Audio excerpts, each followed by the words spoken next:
Hello and welcome to Working Historians, a podcast where we discover what people with degrees in history actually do with their lives. I am Rob Denning, the Associate Dean for History at Southern New Hampshire University's Global Campus. Today I am talking to Sara English, a graduate student and the Vice President of Public Relations for the Graduate Student Advisory Council at Eastern Illinois University. Sara has been on a quest to find out what resources and opportunities exist for graduates of master's degree programs in history, and today we're going to talk about what she has found. What is your name and what do you do? My name is Sara English, and I am a graduate student at Eastern Illinois University in the history program. Okay, and just to provide a little bit of context, Sara and I came into contact with each other, of all places, in the community discussion board on the American Historical Association's website, when Sara posed a question to the broader historian community about job prospects and career prospects and all that for MA graduate students. And since this podcast is kind of devoted to the idea of what do people actually do with this history degrees, I decided that it would be great to bring Sara on to talk about her findings, what she has seen, what she has not seen, and just to hopefully spark a conversation about this problem in most graduate history programs. So, Sara, thanks for joining us today. Thanks for having me. I'm excited. Yeah, and so just to start with, on that discussion board that I was talking about, you had mentioned that you had gone to a conference and you had posed some questions to professionals in the field who didn't seem to have satisfactory answers. So can you tell us a little bit about that? So I went to present a paper at the Loyola graduate conference for history students. I submitted a paper and I was accepted. And so I traveled to Loyola the very first weekend of November, and during that conference they had a lunch panel on diversity within the profession, and they had 4 panelists, one of them that just happened to be the director of career development and diversity for the AHA. And as I listened to the questions being asked, I noticed that the questions and the answers were geared toward people with PhDs. And I started to become frustrated because I wasn't receiving the information that I had hoped to get. The answers just didn't seem to apply to me. I didn't have any real intentions on going on to get my PhD because I'm a non-traditional student, and I don't necessarily want to teach at a university. And so I decided as I was going along, I started to write some notes. And the question that I posed was, what resources are available for people like me who are only looking to stay with a master's degree? And why are there really no opportunities listed on the AHA website? There's not just job opportunities, but resources. Where are the resources for people who don't intend to get a PhD? They didn't really have an answer for that. And when I stated the question, so are why do I need to get a PhD? Why do I need to, I don't want to say waste the money, but waste the money and time going into a curriculum at a program where teaching is part of the curriculum when I have no desire to teach? So I also posed the question, if a PhD is considered necessary, because throughout some of the answers had alluded to the fact of whether or not you do want to teach in the university setting, a PhD is needed to be considered credible. And that did not sit well with me at all. Why do I need a PhD just to be considered a credible historian? We have the same skill sets. I know how to research. I know how to write. Obviously, I'm here. I'm presenting. So I challenged them, will a PhD be necessary and an MA become obsolete? And they did not have an answer for that. And so it caused a little bit of a stir within the room, I feel. I wasn't trying to start a commotion, but I had questions, and I wanted to be pointed in the right direction. Yeah, that It's roughly my experience with it too. I went for a PhD. Well, sorry, let me back up. I went for an MA degree at California State University, Sacramento, mainly because I was just kind of, I was interested. I had time. I had just graduated with my BA, and I liked the subject of history, and so I didn't really approach it with any kind of specific goal in mind. I kind of went into it just because it was something that seemed interesting, and I'm kind of a nerd, and so I just kept going with it. But yeah, throughout that program, I mean, I was only part-time, so it took me 4 years to get through the MA program, and in none of that time did I ever hear any discussion of professionalization or, what jobs are available to people with MAs. The vibe that I had always received is that an MA is for people that are, they're interested in history, but yeah, they're not really gonna be professionals in history. It really felt like the only valid degree for people that are looking for people in history is a PhD. And I eventually did go on to get a PhD. Again, a lot of mainly just because of self-interest, not necessarily for the careers afterwards. I didn't think that through real well until partway through my PhD program, and I started thinking about, oh God, what am I going to actually do with this thing? But yeah, that seems to be a fairly common problem, and especially, and even among the people I've talked to for this podcast, a lot of them have noted that in their graduate school programs, there just has not been much discussion about career options. And people say that things are hopefully changing now because of, the realities of the academic job market are that there are no tenure track positions anymore, or the 5 of them that pop up every year get 4,000 applications for each of them. So that's not a viable career path for many people in history, even more with PhDs or MAs. And so it is interesting to hear that people are talking about that now, or at least that's the claim, is that people are talking about that now.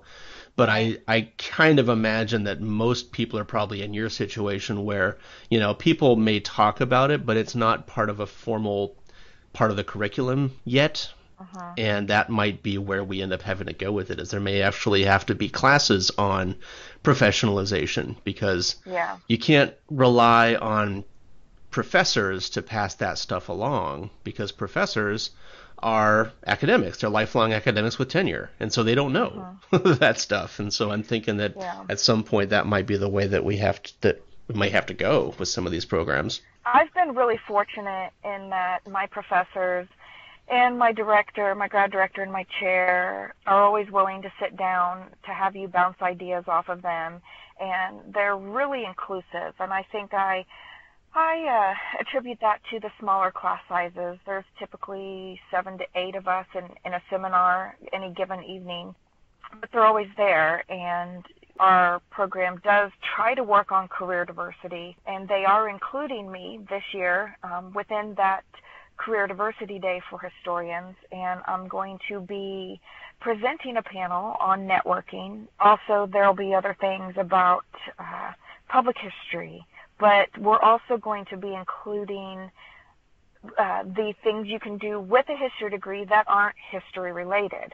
Things like you're really more marketable to the business world, because with a history degree, you can show that you have critical thinking skills, you have research skills, you obviously have communication skills, and those are typically more marketable than a business degree overall. And so we're trying to include a real sense of diversity, not just sticking with a historical background and then going on to a job, within the history profession.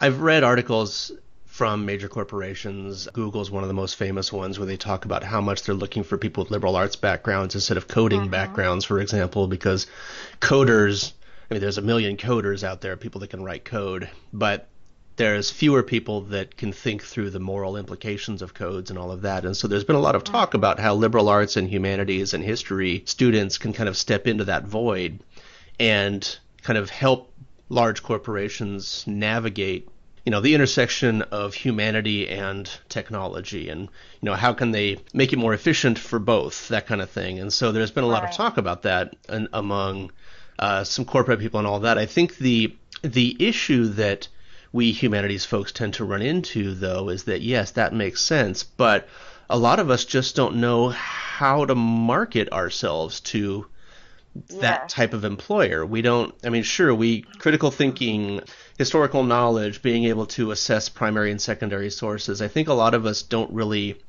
think of those as concrete marketable skills. We tend to think of, well, Mhm. that's just what we do. That's just what historians are. And so I think a lot of historians tend to fall back on the idea that, well, I know how to use museums. I know how to use archives. I know how to use Mhm. Microsoft Word. And that's the stuff that corporations kind of just nod and say, yeah, that's nice. But no, get to why do I care? Right. And I think Yes. that's How the can stuff you that, benefit me? yeah. And so I think that's the stuff that a lot of especially young, students, I don't want to say younger students, maybe inexperienced students, they just don't know what they know. They don't know what is marketable and what's not.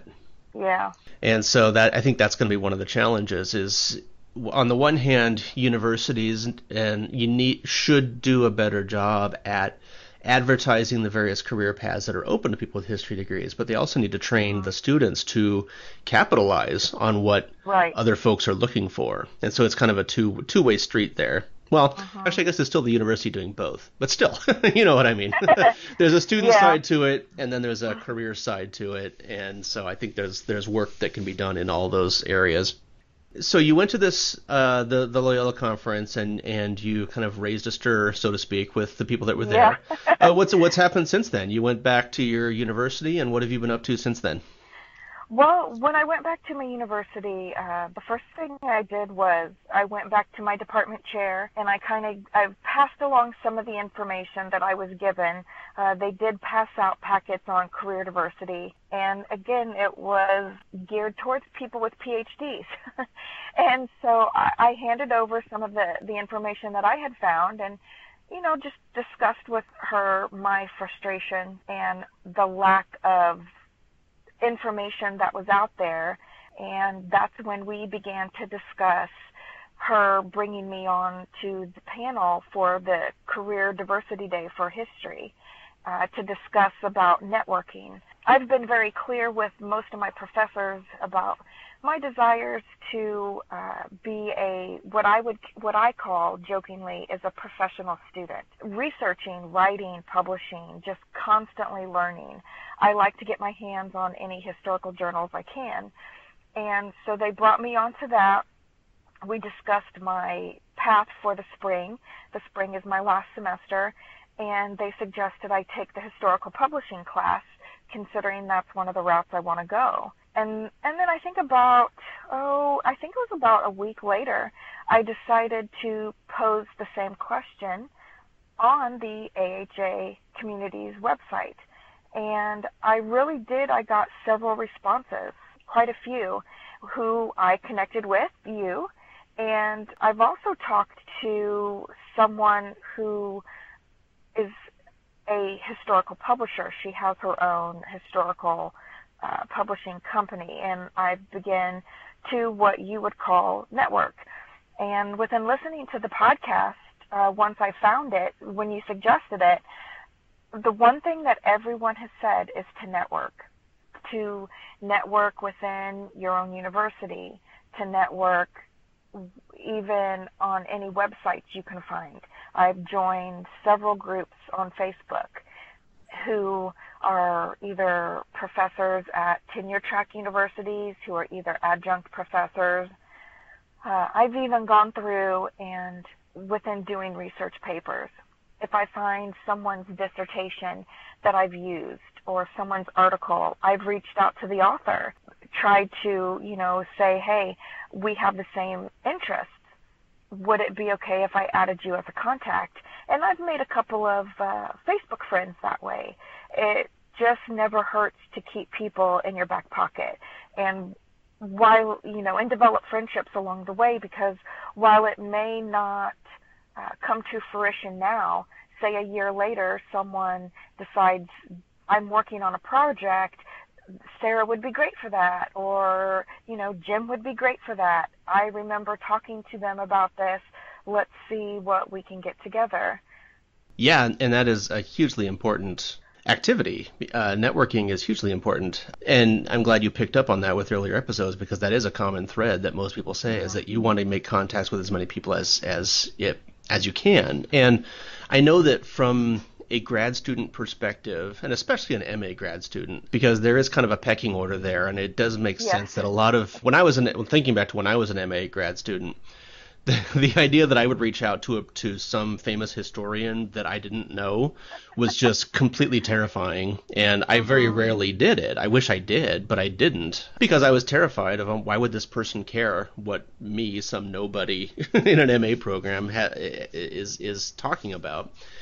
The thing that became very clear to me once I went through it, and now that I have a teaching job, we get very excited when people express an interest in our work. Yeah, because I mean, we talk to, we've got classes full of 30 students, and the vast majority of them, some of them are history majors, a lot of them are not, and so the most students in the course don't care one bit about what I have to say. So if somebody comes to me and says, "Hey, I'm really interested in your work. Can we talk about it?" I know now that professors and academics get really excited about that because, wow, somebody out there cares. I spent years working on this book, and yeah, I got some nice reviews from publishers and from other historians and all that. That's great, yada yada. But here I've got somebody who's out of the blue saying, "Hey, I'm not being paid to say anything, but I like your work," and that's really exciting. And so I always try to encourage my students to reach out to other academics and professionals and all that. It may not pay off in a career or anything like that, but that person might be able to point you to some really cool primary sources that you didn't know about. And that's happened to me. Yeah. That's happened. I just did an article on the American Revolution and the disaffected, and I did a historiography, which I'm semi-trying to turn into a research paper. But I posed on a Facebook group, "Hey, I'm looking for resources. Can you point me in the direction of some books? And here are some of the books that I do have." And lo and behold, one of the authors was in that Facebook group. And I only recognized that as I began to type his name. And, sometimes the name of someone within that group will pop up like you're trying to tag that person. And I thought, no way. And so I went and I looked, and yeah, he's in this group, and I couldn't believe it. And he responded. And not only did he respond, but he pushed me in the direction of several other sources that he used. I also had someone who wrote an article in the Journal of American History. Well, unfortunately, my university, the archives only went to 2012, but he sent me a copy of that article. And so even for students who are doing research papers, reach out to these people, say, "Hey, this is what I'm working on." Whether or not it's their genre of history, they can always point you in the direction of someone who may be able to help you. And then you've developed a relationship as you go on to your professional careers, whether that's a PhD, whether that's an MA, you're going to have a relationship. And I say the first thing you should do is develop a relationship with your professors. Don't be afraid of your professors. Don't be afraid of your program director or your department chair, because they're not there to intimidate. They're there to help. I attribute maybe to my older age. Some of these professors I'm older than a little bit, which it makes me feel a smidge awkward, but they never make me feel that way. And I know that I'm building a future. I call it, it's a second chance for me to do what I want to do, and to do what will make me happy. So any inhibitions I had went out the window. Yeah, and I think that's good to hear, because you've got experience, and you're more mature. And so it does make sense that you'd be a bit more comfortable reaching out. I think the message really needs to sink in with, say, a 22-year-old recent graduate of a BA program who probably never talked to any of his or her professors in the undergrad program, has no idea how to approach professors or whether they even should approach professors. I think those are the folks that definitely need to hear this message, is that it's okay to talk to your professors. As an undergrad, it's not cool to talk to your, that high school mentality may carry over. I don't know. But you Yeah. definitely, if you're going into a graduate program, you've pretty much decided that your life is going to somehow involve that field, and you need to Mhm. make the most of it. You need to talk to Yeah. everybody you can talk to. This is going to hopefully be your profession, and so you need to be a professional about it. You need to talk to Yep. people. You need to network. And even beyond just simple networking, it is just kind of an aspect of the profession. Mhm. These are going to be your coworkers someday, Mhm. Yeah. hopefully, assuming everything works out. Hopefully. Yeah. Hopefully, right? You never know, but you don't want to close any doors or burn any bridges or anything. You want to make sure that if you do go on, because you never know, maybe you will go on to a PhD Oh, or and it's not out of the cards for sure. But sure, as of right now, I'm trying to concentrate on just passing my comps in April, right? and I would like to do a PhD. But again, being an older student, I do have children at home who are 12, two 12-year-olds, two twins, and they kind of need me around. And Hmm. within my location, the closest school to me that would have a doctoral program for history is an hour and a half away. And I would have to be willing to and prepared to commute. And I'm just not at that time. I'm not at that point in my life that I feel I could do that. It's not fair for my family to be gone so much. But I also want to obtain a career in history if possible, because let's say 6 years from now, I do decide to go into a PhD program. I don't want to be out of the loop for 6 years. And while I may go on to a career that has nothing to do with history, it doesn't mean that you can't still research and write and submit articles on the side per se. You need to have these connections built to keep yourself immersed within the historical community, because you never know where that's going to take you later. And I think that brings up another important point also is that your job title doesn't have to have anything to do with history. Right. If so, if you don't become a full-on historian, I always want students to realize that doesn't mean they're a failure. They Mhm. Because even if you end up working, you graduate with a history degree, you end up working for, I don't know, Microsoft or something. If your Right. title doesn't have history in it, that doesn't mean you're a failure. There's still ways you can contribute to the field of history, even if that's not your full-time job. You can still write articles. You can still write books. There are lots of in the field in the profession of history. There's people called unaffiliated scholars, which are people who are Mhm. not they're not academics. I mean, they're academic, but they're not employed by a school, a university, or whatever. Right. But they're still out there doing research. They're still out there publishing books and articles. They're still Mhm. recognized as authorities in their field, even if they're Yes. not affiliated with a university or an archive or anything like that. It is still possible to participate in and contribute to our collective historical knowledge, even if history doesn't appear in your job title anywhere. And Mhm. and I always tell students that I understand that everybody wants to be a full-time historian somewhere. It's Mhm. just unfortunately there's a lot more applicants than there are open positions, and so supply and Right. demand means that some people aren't going to make it. And Yeah. in these days of lack of tenure track opportunities, that means there's a lot of PhDs out there applying for jobs that previously would have gone for MAs. And so Right. there's a lot of competition there that didn't exist before. And unfortunately, there will be winners and losers. Being a loser at a job application, though, does not mean that you're a loser overall. It just means you didn't get Right. that job. Okay. But it is Move still on to the next one. you move on to the next one. That's right. And it's frustrating. I know it's frustrating. I went through a lot of job applications and all that before I found my current gig, but Mhm. and I count myself fairly lucky that I got one, but there's a lot of people in that situation. And so it's important to remember that you're not a failure if you're not a full-time academic somewhere. You can Mhm. still contribute, you can still do important things, you can still do interesting things. A lot of people will do an adjunct teaching position where they'll, you teach one class a term at night or something, Yep. and that's satisfying in its own way. And so there's a Right. lot of possibilities open to people, even if they don't have the job title of historian. Right.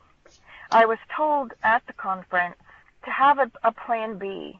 And another theme that I've noticed throughout the podcasts here, no one has ever said that they're doing the job that they set out to do. They've Right. always ended up in a different direction. They thought they were going to do one thing, but the job they're doing now, they can't imagine not having that job. So you can't pigeonhole yourself. Don't only expect one thing, because it might not happen. You always have to have an open mind. Exactly. That's something I've noticed in previous interviews also, is that, yeah, I mean, and even in my own experience, the position that I have now is more administrative than teaching, and I had never expected to be in that type of a position, but I like it and it works, and it pays the bills. And so that's totally correct, that very few people end up with what they think they're going to end up with when they're Right. pursuing a degree in history. Everybody, not everybody, I guess, but most people, they all think I'm going to become, the tenured professor who teaches 2 courses a term and, spends time at the archives and wears the jacket with the leather patches on the elbows and all of that. But that doesn't happen. No, And it I doesn't mean, even the happen. people that get tenured, they don't have that type of life. That's a stereotype that just does not have any basis in None of reality. none But of my professors do. yeah, I'm like, I exactly. don't know any of my professors that only teach 2 courses. Right. It's true in, the top 1%, the Harvards and all of that. I think Right, those yeah. guys have that type of life. But Mhm. the vast majority of, state schools, liberal arts schools, none of those professors have that type of life. And I think Mhm. that's a problem also, is that a lot of people enter the degree programs with kind of this misconception of what historians do. Right, yes. They think that we've got the elbow patches, we hang out in very posh libraries or posh, studies with other academics, and we Mhm. trade stories about the Battle of Gettysburg. But the reality is that that's not what historians do at all. And No, so it I is think not. that maybe that could be one of the kind of sources of the problem right there, is that there's a misconception about what we're actually doing. And I don't really know how we can fix that, since I think that's embedded in people's minds before they even apply to graduate school. But I think that might be part of it too. But to get back to your experiences here, so you were talking about how you then, when you got back after this conference, you talked with your department head and you started working out some plans for future projects and all that. So you said that you are going to present at this other conference on networking and all of that. So what types of things do you think you're going to be saying in that presentation? I'll be speaking primarily to undergrads, but also graduate students throughout the day as time allows. I'm going to really push the fact that they need to begin networking now, and that not being afraid of your professors, not being afraid to reach out to someone whose article you read, even if it's just to let them know, I found your article interesting. This, do you have any information on this topic? Like, maybe it's not exactly the same. Your research interests don't totally line up, but you can always ask questions. Never send an email that's closed-ended. Always send a question. Always send an email that requires a response so you can get that rapport built. Also, talking about how even as undergrads, be prepared to, if they're looking into a graduate program, to start looking into the graduate programs. Research the professors to see if there is a specific professor who you would want to work with. You need to begin looking for your mentor and reach out to them, tell them your plans, because again, they can always help you, and that is what I did. I'm also going to be, right now I have in the plans to discuss utilizing social media, and whether that be Facebook, whether that be Instagram, Twitter, or even message boards, to start posing questions, start reading through. You might find someone that piques your interest on a question that may not necessarily be of interest to you, but you never know who will reply to a specific question. Within the question that I posed on the AHA website, I not only had you, but Emily Swafford, who is with the American Historical Association, she commented. I've had people who aren't even in a PhD program or who only have a BA who have written books. James Cortada was one of those people who told me not to pigeonhole myself, gave me a whole list of people. So you just never know who you're going to find. Utilizing also, even when you're reading books within your research, pay attention to the footnotes. Pay attention to not just the author of the book you're reading, but who have they used. Read some more material that maybe they've used within their book. Try to reach out to them. Things like that. Thus far, it's still in the early stages, but that's kind of where the presentation will be headed. Yeah, that sounds great. That sounds very thorough. Also, the one thing that you might think about adding is that when you're networking with people, don't get discouraged if some people don't engage, because there are, while I said a few minutes ago that, we're all excited to find out that someone's interested in our work, that was probably a broad overgeneralization. There are some people who just don't care. Right. There are some people in the field who are very big names, and they can pick and choose who they're going to interact with, and so there will be some people, just like in any field of human endeavor. There's always some people out there that'll be jerks who won't respond, or may just dismissively respond or something like that. So the key there is don't get discouraged by that, and just keep plugging ahead. Find some more other people that you want to get in touch with, and follow up with those people that actually will be helpful for you. Right.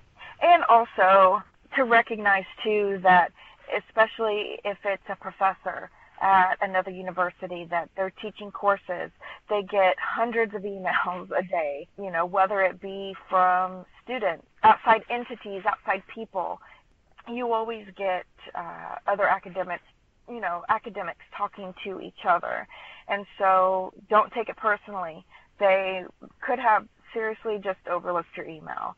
I'm not saying email them again, but, maybe 3 or 4 months down the road, they'll find it and say, oh, I should have emailed this person back. It doesn't hurt to pay a compliment, so don't be afraid to send it, and don't be, like you said, discouraged if you don't get a response. So you've talked about networking. Have you heard any other strategies from anybody else, either through the AHA or anywhere, that you feel might be useful to mention to the folks listening in also? Besides networking, to also reach out to your career center. I think most universities do have career centers, and learn to make yourself marketable. That's one of the things that you need to start learning how to do.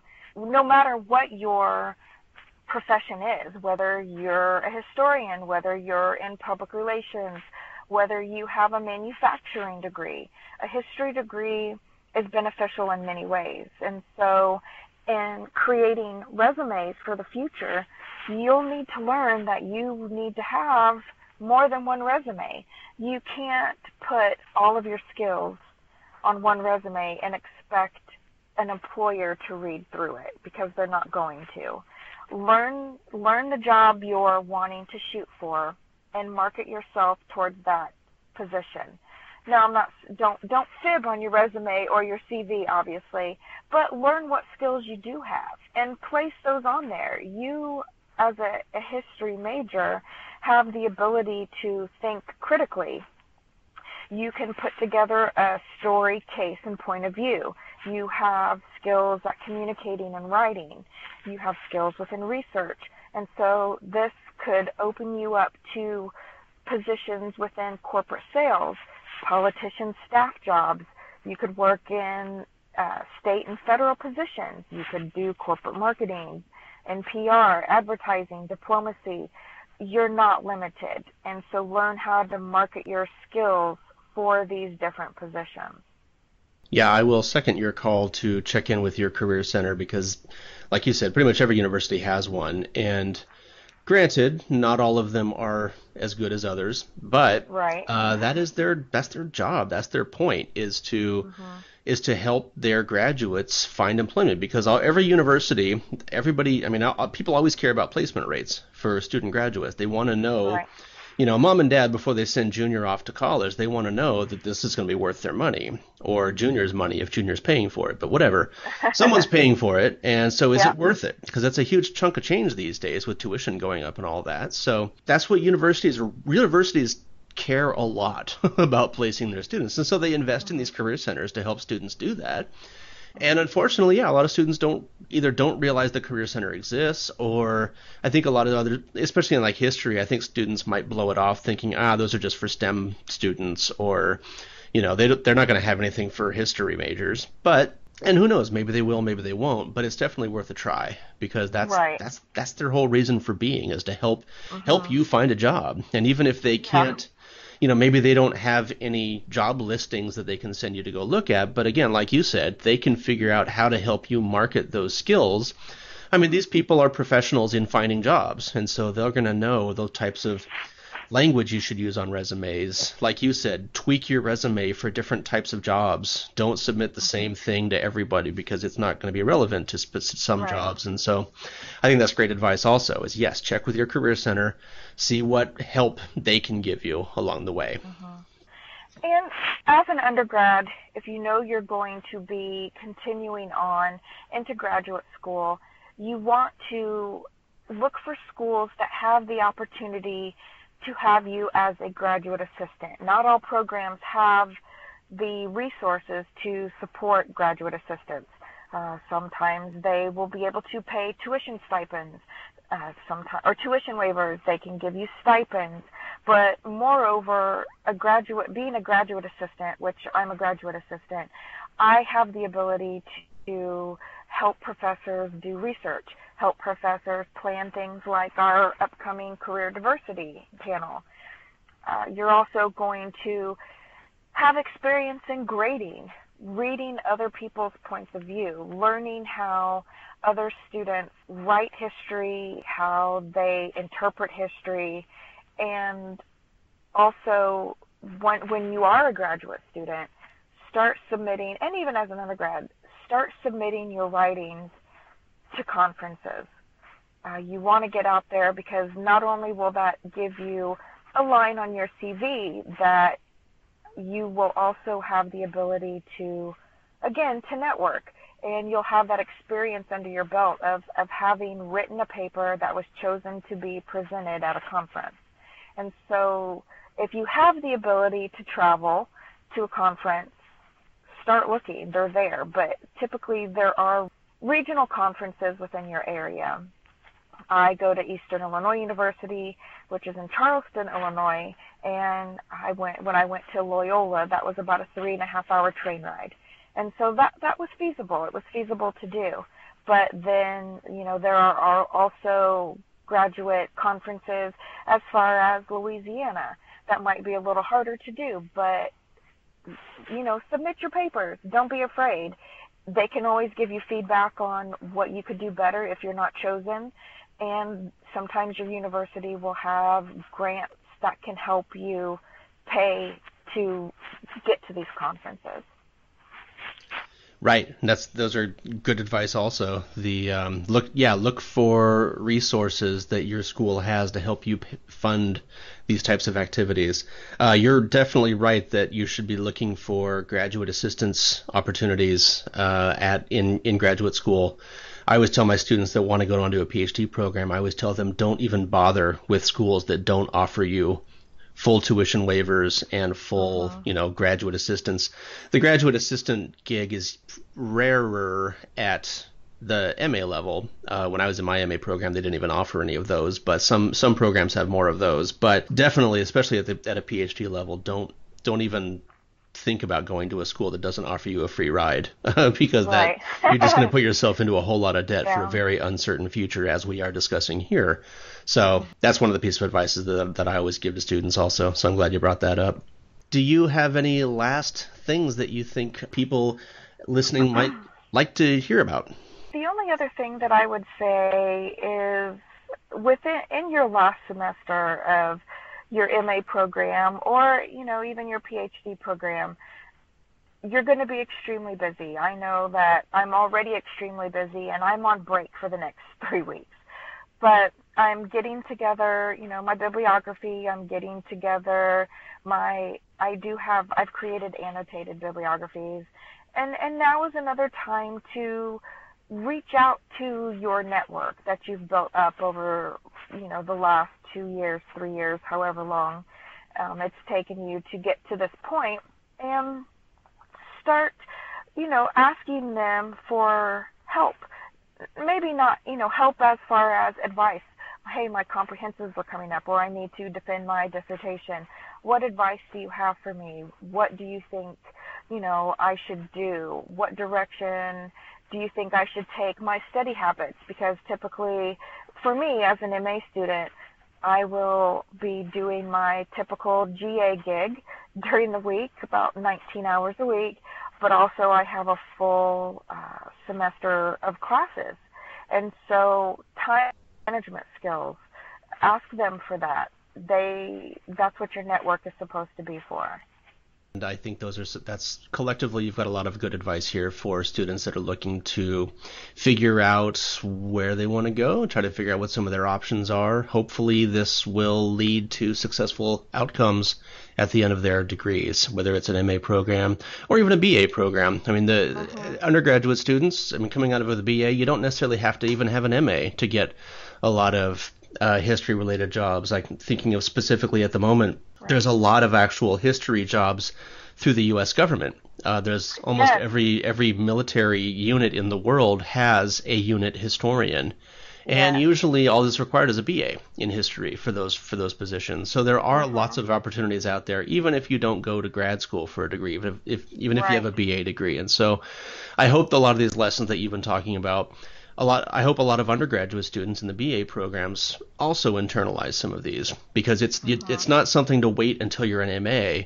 By that point, maybe it's even too late. I think it would be better for students, even freshman year of college, start reaching out to people. You're looking to break into the field, and so it makes a lot of sense to network and reach out to people that are already in the field to help you navigate the next few years of your life to make sure that you have the outcome that you want. And so it's just a matter, it's being proactive, taking charge of your own career, and working with people that already know what they're doing to become one of those people that know what you're doing. I think that's the ultimate goal.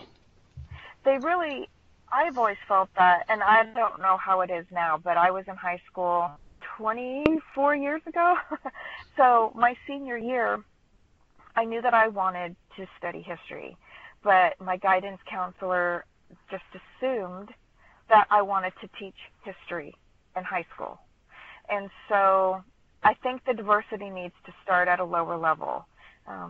Getting the message out there that there are so many more things that you can do with a degree in history, and that you don't just have to teach high school, you don't just have to be a professor at a university, that there are other things you can do, and maybe, that would help the profession twofold. You have more historians coming into the profession in order to teach, because there's been an influx of people who want to take history courses. It's a systemic problem that goes pretty much all the way back to grade school, that people don't have a really good sense of what historians do. And I think that's something that the profession could get better at advertising. And I think there's a lot of effort to do that.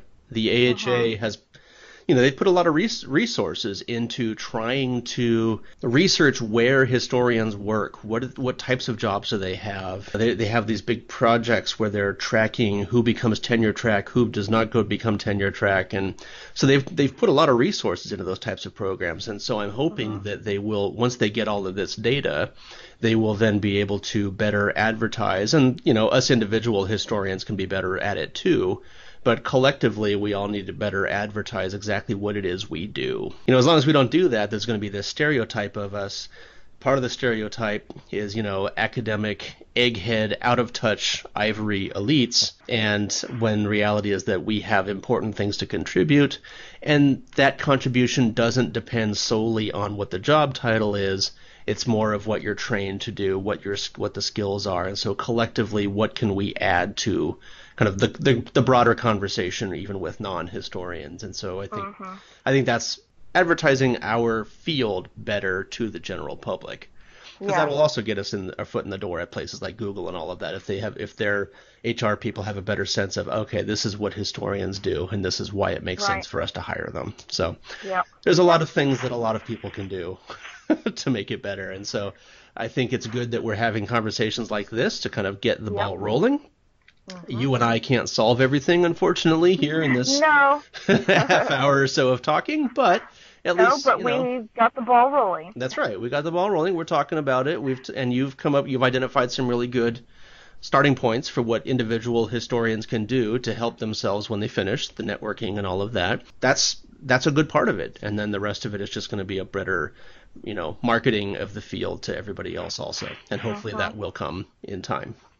Right. Okay. So thank you very much for joining me today. Thank you for having me. It's my pleasure. And thank you all for joining us today. There is a bit of an epilogue to this story. The response to that American Historical Association discussion board that Sara and I mentioned a couple of times earlier was so strong that the AHA decided to create a new discussion community dedicated to the MA in history. In that new community, Sara and others have discussed topics like creating a CV, creating a resume, deciding when to use a CV versus a resume, self-marketing, personal branding, diversity, social media, and even a few teaching positions. I will post a link to that in the notes for this episode. Now, you'll need a AHA membership to get to it, but if you're listening to this podcast, you really should have a membership to the AHA already. Anyway, if you have any questions or comments on this podcast or suggestions for future episodes, as always, send me an email at workinghistorians@gmail.com. Follow us on Twitter at filibusterhist. For Sara English and the absent James Fennessy, I am Rob Denning. Bye.